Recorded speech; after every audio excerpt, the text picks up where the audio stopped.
Bonjour à tous. Alors bienvenue sur cette vidéo. Sur cette vidéo, je vais vous proposer en fait un film qui n'est pas connu en France, mais qui est très connu aux États-Unis et qui est devenu culte au fil des années. Ce film est sorti en 1986 et il s'appelle Look Up. Donc vous voyez la pochette du DVD ici. Donc ce film en fait avait deux acteurs principaux vraiment. Il y avait Corey Haim. Donc Corey Haim c'était un acteur super connu des années 80. Il a fait beaucoup de films un peu teen movie à cette époque. Je ferai justement un topic spécial sur lui car il est décédé maintenant. Donc j'en parlerai plus longuement dans une prochaine vidéo. Alors la deuxième actrice principale c'était Kerry Green.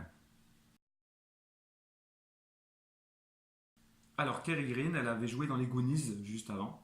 Donc très connue à cette époque et elle était pressentie pour faire vraiment la plupart des films des teen movies à cette époque-là. Donc voilà. Et après il y avait des seconds rôles derrière. Donc le premier second rôle était Charlie Sheen. Donc Charlie Sheen pour les plus jeunes c'était le père dans Mon oncle Charlie.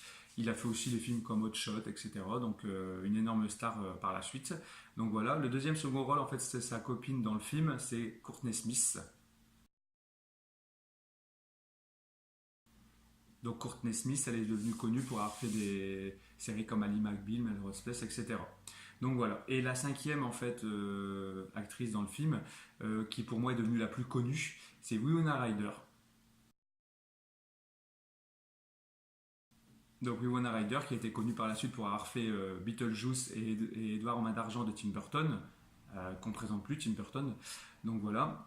Et maintenant pour les plus jeunes, c'est la maman dans Stranger Things, la série de science-fiction qui marche très bien en fait pour l'instant. Donc voilà. Et ce qui est intéressant en fait dans ce film aussi, c'est qu'il traite un peu de l'harcèlement à l'école. Donc en fait l'histoire c'est un jeune de 14 ans qui est très chétif, très fragile. Et il aime les sciences, la musique classique et ça fait qu'il se fait toujours embêter par les joueurs de football américain aux États-Unis. Voilà. Et il va tomber amoureux de sa voisine. Et sa voisine va devenir en fait cheerleader pour l'équipe de foot. Donc lui, comme il tombe amoureux d'elle, il va vouloir en fait faire du foot pour se rapprocher d'elle, etc. Et ça fait que ça va faire des situations où il va se faire malmener, etc. Donc c'est un film assez intéressant sur ce point de vue-là. Et ce qui est aussi drôle en fait dans ce film, c'est se rendre compte en fait que les acteurs secondaires sont devenus des plus grandes stars que les acteurs principaux. Donc c'est pour ça que ce film est aussi un peu culte aux États-Unis parce qu'il permet de revoir les acteurs quand ils étaient jeunes.